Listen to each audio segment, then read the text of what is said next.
गौर से सुनिएगा, हजरत सासा बिन नाजिया है जिन्होंने अभी इस्लाम कबूल नहीं किया है।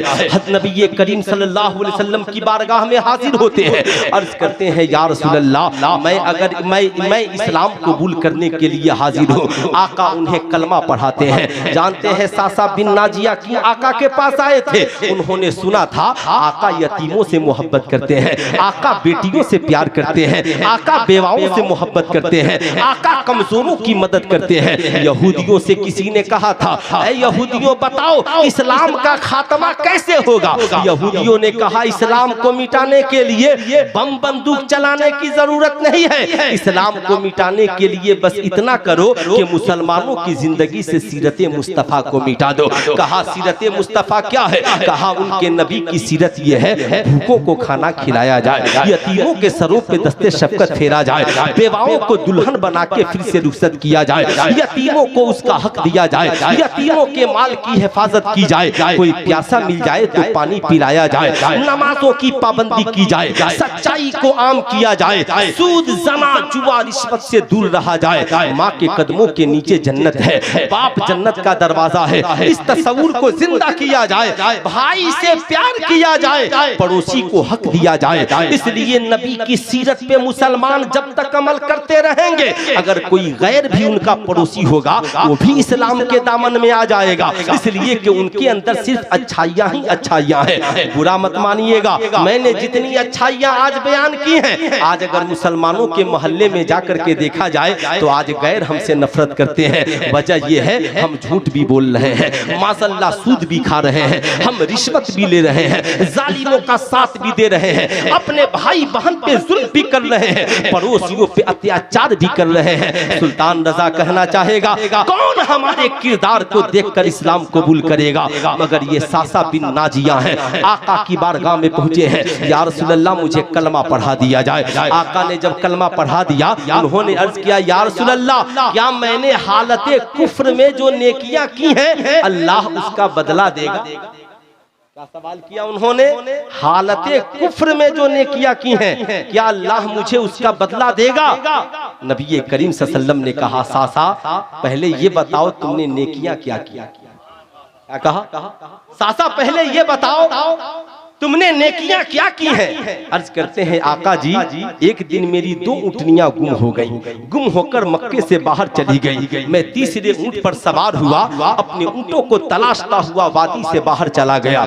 देखा तो एक बूढ़ा शख्स बैठा था, आग जलाकर बैठा था और मेरी ऊँटनियां उसके पास थी। मैंने जाकर कहा ये ऊँटनियां मेरी हैं, दे दो। उसने कहा तुम्हारी है तो लेकर के जाओ। इतने में घर से रोने की आवाज आई। उसने पूछा बताओ अंदर क्या हुआ है? मैंने कहा ये रोने की आवाज कैसी है? कहा मेरे घर बच्चे की विलादत है, मैं जानना चाहता हूं कि बेटा हुआ है या बेटी हुई है।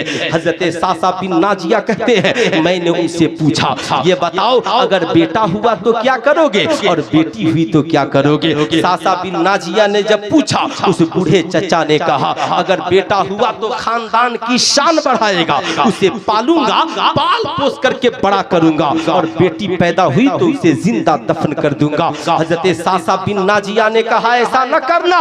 कहा कि नहीं मैं तो ऐसा ही करूंगा। कहा तो एक काम करो पता कर लो बेटा हुआ है या बेटी। कहते हैं मैं बैठ गया, बूढ़े ने जब पता कराया तो पता चला बेटी पैदा हुई है। मैंने कहा बेटी पैदा हुई है तो क्या करोगे? कहा जिंदा दफन कर दूंगा। सासा बिन नाजिया कहते हैं मैंने पूछा बता तू उस बेटी को मुझे देगा? मैं उसे लेकर चला जाता हूँ। उसने कहा ऐसे नहीं दूंगा, ऐसे नहीं दूंगा। सासा बिन नाजिया कहते हैं मेरी दोनों ऊँटनियां ले और उस बच्ची को मुझे दे दे। उसने कहा 2 नहीं 3 ऊँटनियां लूंगा, जिस तुम सुर्ख ऊँट पे ऊँटनी पे सवार होकर आए हो ये भी मुझे चाहिए। सासा बिन नाजिया कहते हैं मुझे मोहब्बत आ गई। मैंने कहा एक आदमी को मुझे दो और उस बच्ची को मेरी गोद में बैठाओ, ये मुझे उस बच्ची को मेरे घर छोड़ दे और 3 ऊँटनियां तुम ले लो। पोती उसकी है मगर सासा बिन नाजिया पालने के लिए तैयार है। आज अपने घरों में बहुओं पे जुल्म करने वालों,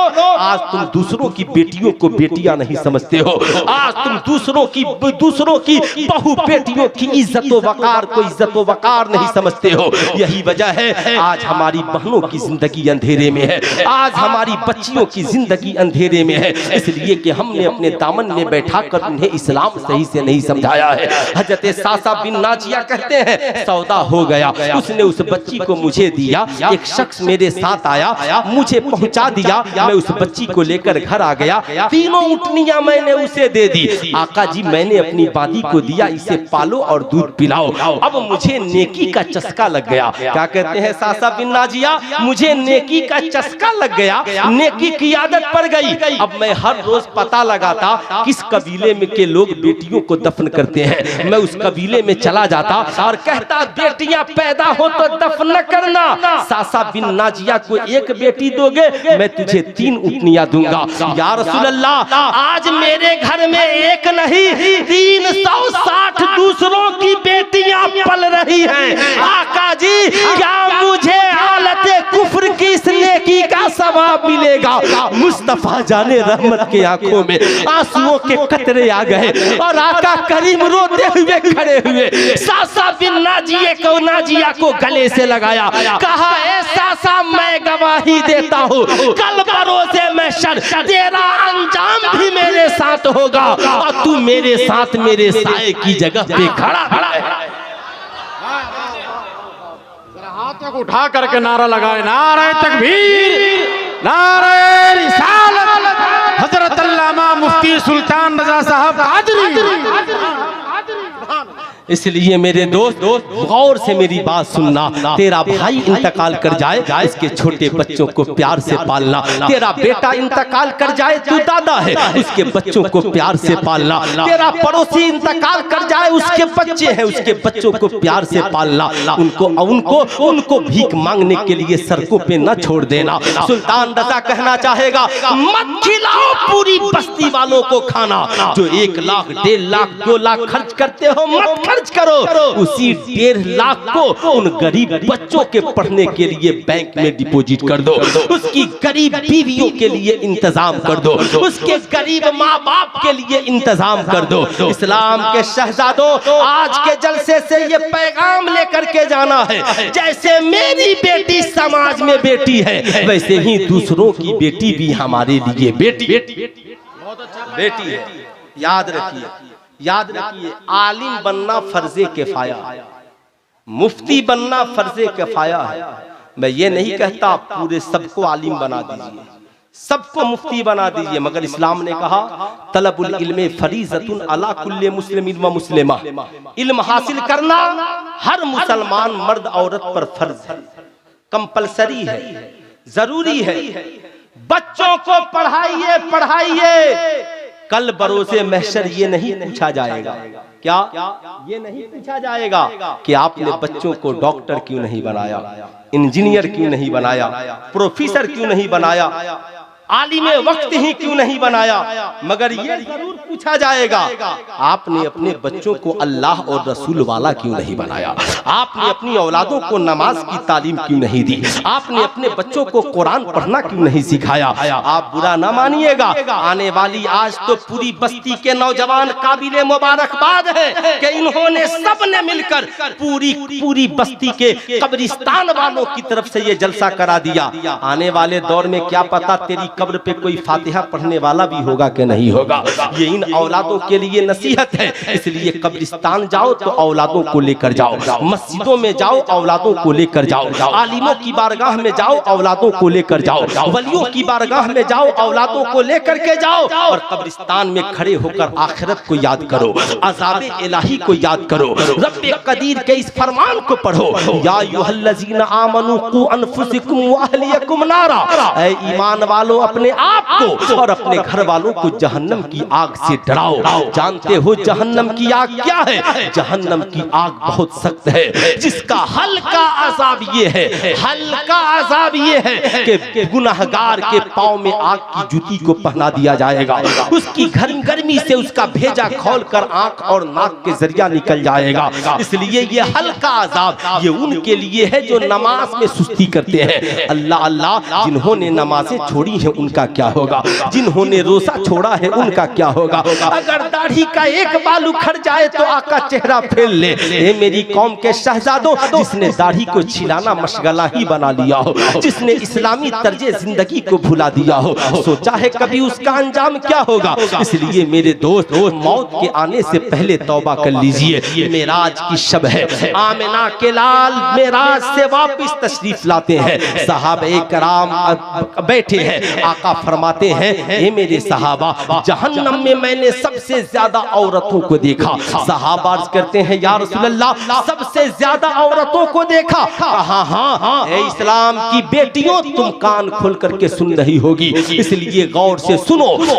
किस वजह से? आका ने जब कहा सबसे ज्यादा औरतों को देखा, सहाबा अर्जगुजार हुए, या रसूल अल्लाह, सबसे ज्यादा औरतें जहन्नम में? कहा हाँ। कहा क्यों? कहा दो वजह से। पहली वजह यह है कि उनका लिबास जो था वो लिबास इस्लामी नहीं पहनती थी। साहब लिबास पहनकर भी उनका जिस्म नंगा नजर आता था। दूसरा, जेवरे पहनती थी मगर जेवरात का ज़कात नहीं निकालती थी। इन दो चीजों की वजह से सबसे ज्यादा जहन्नम में होंगी। सुल्तान रजा कहना चाहेगा, मेरे इलाके के एक शायर ने एक शेर लिखा था, इस दौरे तरक्की का चलन देख रहा हो, पर्दा है मगर सारा बदन देख रहा हो। ए इस्लाम की बेटियों, बता कब्र के अजाब से तुझे कौन बचाएगा? मरना कन्फर्म है, कब्रिस्तान जाना कन्फर्म है, खुदा की बारगाह में तुझे हाजिर होना है। जरा अपना हिसाब तो कर लो। बाल आज तेरी जुल्फें नकाब के बाहर नजर आ रही हैं, आज तुम अपने जुल्फों का मुजाहरा कर रही हो। ये हुस्न जमाल खत्म होने वाला है, ये जवानी खत्म हो जाने वाली है। कब्र के कीड़े मकूड़े तेरे जिस्म का इंतजार में है, कब्र हर मुर्दे को दबाती है। याद रखना, उस दिन तेरा कोई बचाने वाला नहीं होगा, तेरा कोई दुनियादार आशिक वहां पे मौजूद नहीं होगा। इसलिए जरूरत इस बात की है, गुनाहों से तौबा कर ले और तू आशिके मुस्तफा बन जा, सीरत खातून जन्नत पे अमल करने वाला बन जा। ए मेरी कौम के शहजादों, आज आप मज़ारों पे चादरें चढ़ाना सीख गए। मज़ारों पे कीमती चादर चढ़ाते हैं, मखमली चादर चाहिए, बहुत वीआईपी चादर चाहिए, 5000 की चादर चाहिए, जितना पैसा उतनी कीमती चादर। सुल्तान रजा कहना चाहेगा, चादरें चढ़ाने वालों, अगर चादरें नहीं चढ़ाओगे तो गुनाह नहीं होगा, किसी एक ने भी चढ़ा दिया काम चल जाएगा। लेकिन बेटियों के सरों पे दुपट्टा नहीं ओढ़ाओगे तो तेरी बेटियां जहन्नम में जलेंगी, तेरी बीवियां जहन्नम में जलेंगी, तेरी माएं जहन्नम में जलेंगी। इसलिए मज़ारों पे चादरें चढ़ाना भी सीखो, मगर उससे पहले अपने घर की बहू बेटियों और माओं के सरों पे दुपट्टा ओढ़ाना भी सीखो। जब तेरी बेटियां लिबास लेकर आए तो उन्हें कहो, बेटी ये नेट वाला दुपट्टा इस्लाम में जायज नहीं है, ये पतला दुपट्टा इस्लाम में जायज नहीं है। वो दुपट्टा पहनो जो हजरत आयशा सिद्दीका ने ओढ़ा है, वो दुपट्टा ओढ़ो जो हजरत सैयदा खातून जन्नत ने ओढ़ा है। आपकी बेटियां पूछेंगी वो कौन सा दुपट्टा है? कहा वो दुपट्टा मोटा है जिससे बाल की सियाही नजर नहीं आती है। ए मेरी कौम की शहजादियों, नमाजों की पाबंद बनो ताकि कब्र में जाओ तो तेरा अंजाम बेहतर हो। दुनिया में कोई औरत चाहे जितनी इबादत कर ले, जब तक उसका शौहर राजी नहीं होगा उसका दाखिला जन्नत में नहीं होगा। और कोई औलाद चाहे कितनी नेकी कर ले, जब तक उसके माँ बाप राजी नहीं होंगे उसका दाखिला जन्नत में, बोलिए हाथ उठाकर, उसका दाखिला जन्नत में नहीं होगा। इसलिए मेरे दोस्त, माँ बाप दुनिया में जिंदा होना, उनकी खूब खिदमत कीजिएगा, उनसे प्यार कीजिएगा। आज जब माँ को पैसे की जरूरत पड़ती हम देने को तैयार नहीं होते, आज जब बाप को खर्चे की जरूरत पड़ती हम देने को तैयार नहीं होते। लेकिन वही माँ बाप इंतकाल कर जाएं तो हम पूरे इलाके को उनके नाम पर खाना खिलाते हैं, पूरे इलाके को उनकी मोहब्बत का जाम पिलाते हैं। हैं। सुल्तान रजा की आखिरी बात सुनिए बड़ी माजरत के साथ। ये मेरी कौम के शहजादों नहीं, आओ बानिए इस्लाम की बारगाह में पहुंचते हैं। या रसूल अल्लाह, मर्द पर पहला हक किसका है? आका करीम फरमाते हैं मर्द पर पहला हक उसकी माँ का है। किसका है? जरा पूरा मजमा हाथ उठाकर बोल दे किसका है, और जोर से बोले किसका है? माँ का पहला हक माँ का है। अल्लाह अल्लाह। लेकिन ये मेरी कौम के शहजादों, आज तो मरना सबको है। आज हम जिस बुराई में डूबे हुए हैं, आज माँ की बात सुनने के लिए कौन तैयार है? आज तो लोगों को बीवियों की बातों को सुनने से फुर्सत नहीं है। लेकिन मैं कहना चाहूंगा, मैं ये नहीं कहता बीवियों की बातों को मत सुनिए, बीवियों से प्यार कीजिए। नबी करीम सल्लल्लाहु अलैहि वसल्लम के प्यार का आलम ये था कि अम्मी आयशा सिद्दीका, हम सब की अम्मी जान, बिस्तर पे आराम कर रही होती, सोई होती, आका नमाज पढ़ रहे होते। बास दफा ऐसा होता हम सब की अम्मी जान का पांव मुसल्ले पे आ जाता तो आका आहिस्ता से हटाते और सजदा करके फिर खड़े हो जाते। ये नबी का प्यार है, बिस्तर से अलग नहीं करते। नबी करीम सल्लल्लाहु अलैहि वसल्लम हम सब की अम्मी जान के साथ बैठकर खाना खा रहे हैं, प्यास लगी है, आका ने प्याले में पानी डाला है। हम सब की अम्मी जान को भी प्यास लगी थी। हम सब की माँ अम्मी आयशा ने प्याले को उठाया है, उठा करके आधा पानी पिया और आधा छोड़ दिया है। हम और आप होते तो कहते बीवी का जूठा पिएंगे, ये कौनैन के ताजेदार हैं। प्याले को उठाते हैं, पूछते हैं अम्मी आयशा से, आयशा बताओ तुमने पानी कहाँ से पिया है? कहा आका जी यहाँ से पिया है। तो आका ने अपने लब को वहीं पे लगा दिया है। साहब ये आका करीम है जो बीवी से मोहब्बत का सलीका बता रहे हैं। आका फरमाते हैं जो खाओ बीवियों को खिलाओ, जो पहनो बीवियों को पहनाओ, जो पियो बीवियों को पिलाओ, जहाँ रहो बीवियों को रखो, उनके नानो नफका का इंतजाम करो। लेकिन बात जब माँ बाप की आई तो कुरान ने कहा बिल वाले दैने इहसाना, माँ बाप के साथ एहसान करो। या रसूल अल्लाह अगर माँ बाप जुल्म करे, कहा फिर भी एहसान करो। कहा आला हजरत से किसी ने पूछा हुजूर कमाए तो क्या करे? कहा 100 रुपए कमाना, 75 माँ को देना और 25 बाप को देना।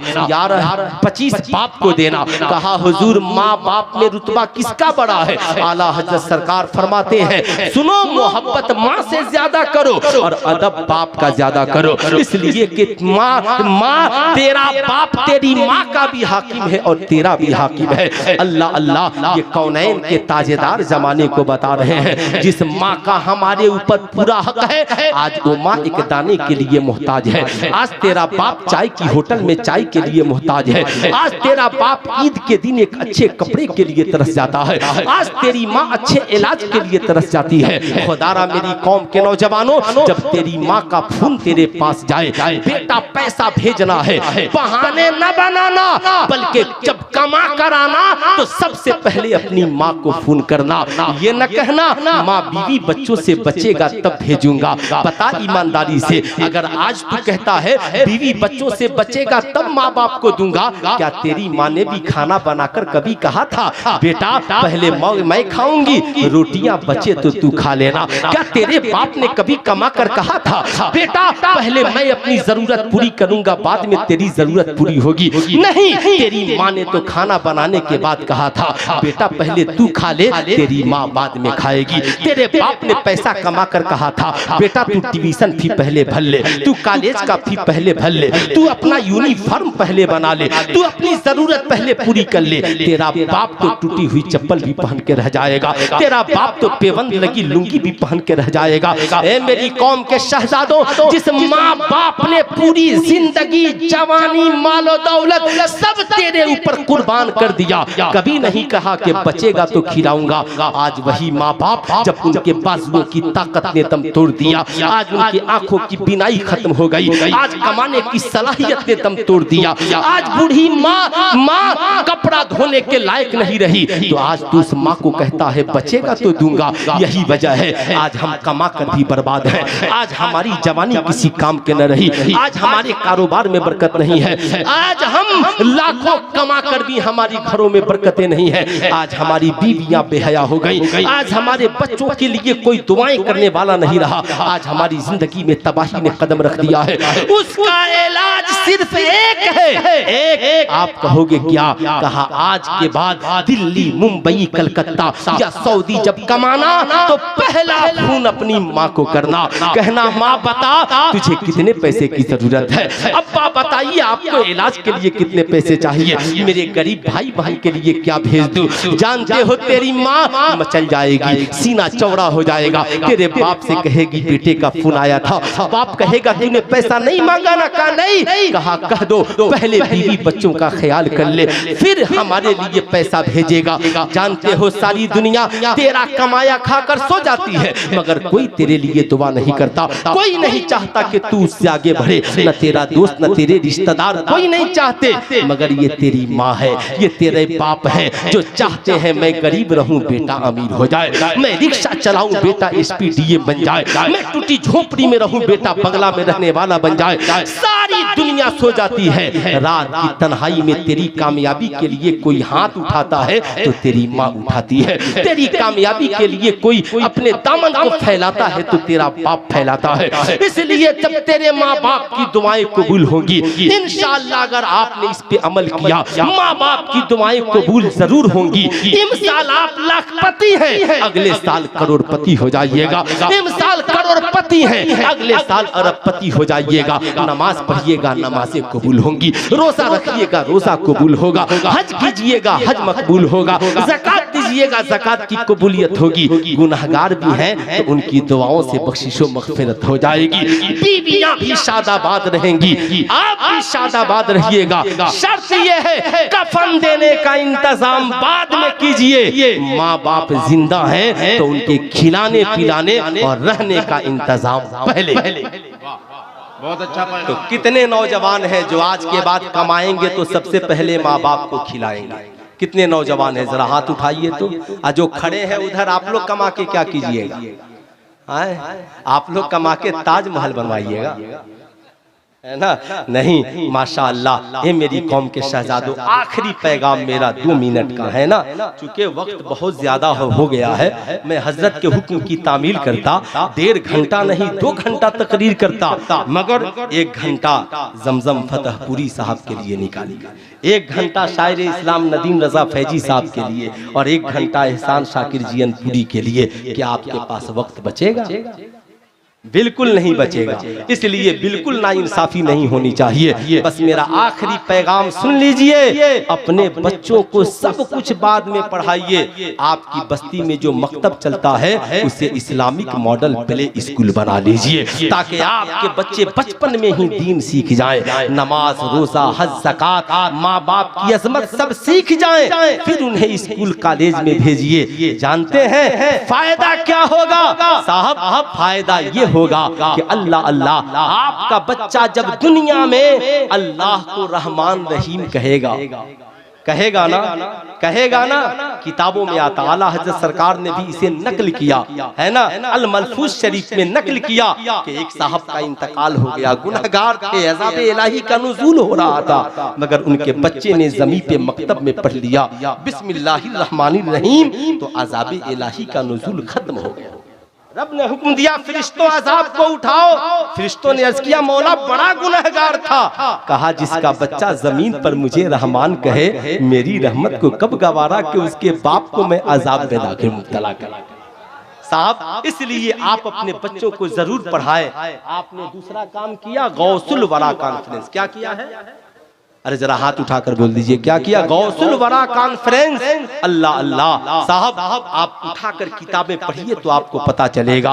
एक नौजवान है, ख्वाब में अपने बाप को देखता है, मेरा बाप अज़ाबे इलाही में मुब्तला है। उसने कहा अब्बा हुजूर आप अज़ाबे इलाही में मुब्तला है, मैं आपके लिए क्या करूं? कहा बेटा कल शेख अब्दुल कादिर जिलानी की बारगाह में चले जाना, सरकार बड़े पीर दस्तगीर की बारगाह में जाना और कहना कि मेरा बाप अज़ाबे इलाही में गिरफ्तार है, आप उसकी बख्शिश के लिए दुआ कर दें, आप उसकी बख्शिश के लिए दुआ कर दें। अल्लाह अल्लाह। वो नौजवान सरकार शेख अब्दुल कादिर जिलानी की बारगाह में पहुंचा, अर्ज किया हुजूर मैंने ख्वाब में अपने वालिद को देखा, जहन्नम के अजाब में मुब्तला है, ए मेरे आकाश सरकार बड़े पीर दस्तगीर उनकी बख्शिश के लिए दुआ कर दे।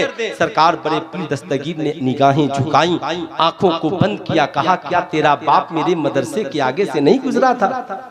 कहा हुजूर गुजरा था। कहा फिर तुम चले जाओ।